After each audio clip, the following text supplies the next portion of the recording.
Mga kada, isa po sa mga nagda-trending online kapag beauty pageant season ay ang luggage ng mga kandidata na kanilang dinadala kung saan gaganapin ang kompetisyon.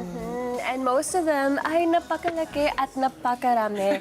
Ano kaya yung mga laman nito? Nagagamit kaya lahat ng nakalagay sa loob nito? Oo, malaking katanungan yun Nagagamit ba? Oo. Oo, lahat. 100%. Yes, true.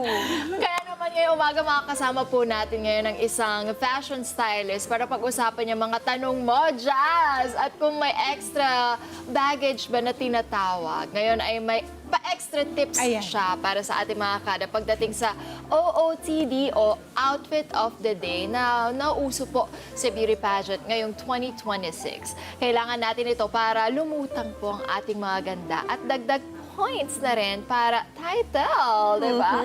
Let's all welcome Vico. Yes! My honey! Hindi ka na behind the scenes. On cam ka na ngayon, Vico. It's about Thank you, Kada, time. for having me here. Diba? Pati ka muna sa mga fans. Hello po, magandang umaga po. Oo, okay. Una sa lahat, ilang bagahe ang kailangan para ang isang kandidata ay effectively na makapag-compete International. sa isang pageant. Sa international, kasi depende, marami kasing requirements. Minsan depende sa tagal ng kompetisyon. So, hindi mo alam kung ano kasing kakailanganin. Merong mga surprise events, di ba? Mga ganon. So, kailangan prepared sila. Siguro wag na tayo masyadong lumayo. Kay Emma na lang.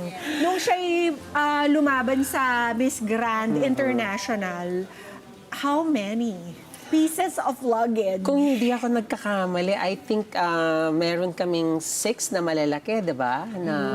Six na malalaki. Yes. Not including the NATCOS and the National costume and gown. At saka yung evening competition gown. Yes, hindi pa yun kasama. Wala pa doon. Saan? Oh, kasi isang bagahe yun. Yung national costume. Box. Malaking box talaga siya. Box. Imagine yung gown pa lang niya, yung feather pa lang nun, di ba? Hindi siya pwedeng mayupi-yupi. So, kailangan ng... Malaking box talaga. Malaking box. Wow. So ano yung mga checklist mo nun, Vico?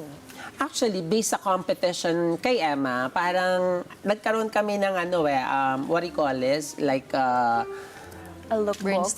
brainstorming muna. It's a collaborative effort yung nangyari sa competition ni Emma. So, nung nag-prepare ako, ang consideration ko is ano yung requirement ng pageant. Tapos, ano yung personality ni Emma, di ba? Yung ganon. Ano nga ba yung personality ni Demure, Emma? shy type. Demure. Makulit. Tapos another thing is kung paano ma-highlight yung mga creatives ng Philippines, like the designers, mga ganon. So, And then you have to keep in mind also the sensibilities of the place you're going to. Dahil Thailand tama, ito. tama. Pwede ba tong, if they have temple visits, hindi sila pwedeng mag-revealing yan, di ba? Kaya ganun ka-importante yung nagpre-prepare sila ahead of time. Kaya ang ginawa ko, naka-delegate yung each outfit, depende kung ano yung event at kung ano yung requirement ng competition. Saan ka na-challenge? Ano ba? Parang lahat challenging. Pero actually, hindi siya ganun ka-challenging kasi si Emma has been my baby girl. So, alam ko na kung ano yung gusto niya. You know her personality. So, somehow, naging easier yung preparation for me. Oh, yes. So pag si Emma yung pinagpaplanuhan, what's a very careful consideration? Kailangan, ano ba to? Kulit-proof kasi nakagalaw-gaw, ganon. Pero kasi naman para siyang hanger. No need to consider her body is like made for the ramp talaga. Yes. Ako personally, pag nagprepare ako ng outfit for... example, for a beauty queen, ganon, ang consideration ko is number 1, sila muna, yung personality nila. Next thing is kung ano yung requirement ng event, ganyan. Tapos kung how can I make them feel more beautiful? So, ang daming considerations talaga. Oo. Yeah. Paano ka magsa-stand out Kasi ngayon parang nauuso na talaga yan yung kailangan ng stylist sa pageant. Before parang hindi pa, di ba? Pull out here, pull out everywhere. Ngayon parang kailangan may stylist ka na. So how will you stand out? Sa part namin, yun yung very challenging. Kailangan pag-aralan talaga namin yung subject namin. Like ako, during your competition, hindi, dahil kilala ko na siya meron kasing requirement or particular branding yung Miss Grand International. So I also have to adhere with the requirement of the competition. At the same time, kailangan ma-inject doon yung personality ni Emma. Kasi we always have to remember it's the girls who makes the clothes. Hindi dapat yung The clothes. hindi dapat yung maganda yung clothes, yun yung nag-stand out. Dapat sila pa rin talaga. So, ganun siya. And speaking of branding, because of course you have to cater to the branding of the pageant, but for a girl who's not quite sure of what her own personal branding That's is, true. how can you help them figure out what best suits for them? Doon pumapasok yung ako talaga like ikaw, 'di ba, naging Yes. muse ko din siya during her competition for Miss Universe Philippines. Pinag-aralan ko siya kasi hindi ko siya kilala pa nung first ganyan. So pinag-aralan ko ano ba yung personality niya, ano ba yung mga outfit that suits her well, ano yung mga color, ganon. Or how can I highlight her assets, ganyan. So, kailangan ko malaman yon. And from there, gagawa ako ng mood board ko, mga pegs ko, ganyan. And then, I have to present it with designers. From there, ayun, bubuo kami ng mga looks. Actually, pag nakikita mo nga yung mga looks ni Emma, parang they were really made for her. Yes. Sa kanyang personality. Hindi parang, nadala siya nung styling. Parang siya, inherent dun sa kanya yung, yung mga sinusuot niya. Pati yan, Yung blue outfit. The national costume. Matagal yung pinag-isipan. Talagang brainstorming. It's a team effort din talaga. Pero as a stylist, V, kasi every year, meron tayong mga trends na tinatawag. Sumusunod din ba kayo doon? Ako sumusunod, I have to. Siyempre, kung ano yung mga bagong example, mahilig ako mag-research ng mga bagong labas na collection ng mga designers. Example, yung mga fashion week, gano'n. So, ini-inject ko kung ano yung bagong uso with the traditional one para at least hindi mukhang outdated yung look ng Correct. mga girls natin. Ano ba ang pwede mong ma-share sa mga pageant, Aspiring beauty queens. aspiring pageant contestants this year na magagamit nila sa kanilang mga planning kung wala pa silang kakayanan na magdala ng sariling styling? Yes. Para sa lahat kasi, they have to understand kung anong trabaho ng stylist first. Kasi ang trabaho ng stylist, hindi lang siya taga-provide ng clothes. Yes. We actually curate yung buong look niya from hairstyle, from the makeup, from the proper accessories, ganyan.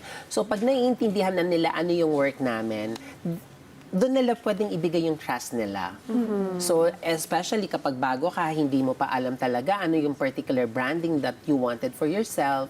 So, at least kami yung nagiging, at least easy way nyo to understand more your persona or the aura you wanted to bring in the table. Pero sa mga wala pang budget to get a stylist, ano yung pwede mong suggestion sa kanila or message?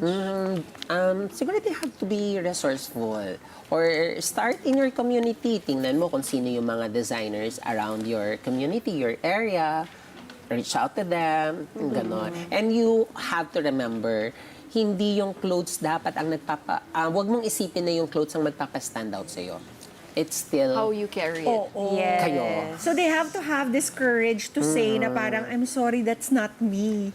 Kasi nangyari na yan sa akin before when I was starting out. Lahat ng ipasuot sa akin, sinusuot ko. Go ka lang. Or, Pero it's natin also, balikan yung mga it's also a good thing kasi from your experimentation, doon mo ma-figure out kung ano talaga yung matsusud sa'yo well, Yeah. right? A lot of trial and effort, right? Yes, yes.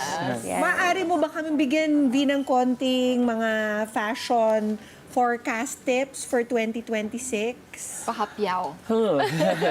Ito yung maganda ngayon itong season natin, yung era natin ngayon, na you can be yourself. Yes. Kahit anong era or generation ng style na gusto mong pwede siya. Depende sa iyo how you carry it, how you put it in the new generation now. Kaya walang specific na na style ngayon, 'di ba? Parang paiba-iba. Paiba-iba diba? siya. Ano ba to? Effort towards sustainability. Dahil in the past, di ba, parang nasanay tayo fast fashion, kung ano yung uso, sunod lahat. Di ba? Ito parang just style what you have, the way you want to style it. Ganun ba yun? Diba, Make it's it look also new. a good thing kasi parang at least hindi tayo nakakadagdag ng ng garbage. ng garbage, Yes. diba? Fashion garbage na Solutions. landfills. And also for people who are interested in learning more about themselves, their styling, and also who just want to inquire for your services, where can they find you or follow you? Okay, you can follow me po. You just type in my name, Vico, V-H-E-E. My last name is C-O. And there you can find me po sa social media. Facebook and Instagram.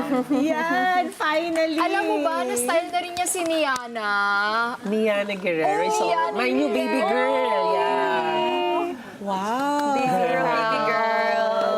Totoong baby girl. Sino pa ba? SB19 ba? I was their stylist. nung- SB19. Yes. For their concert, The whole thing. Yes. Nung concert nila sa Araneta. Kasama si Kaya wala ako Francis. dun sa competition niya.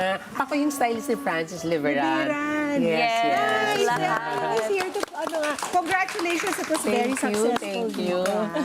Galing, galing, galing. Thank you, More Vic. power. God bless you, Thank you Vico. so At maraming much. salamat for sharing your tips with us this morning. Let's get together. Sunday 25. Sunday 25.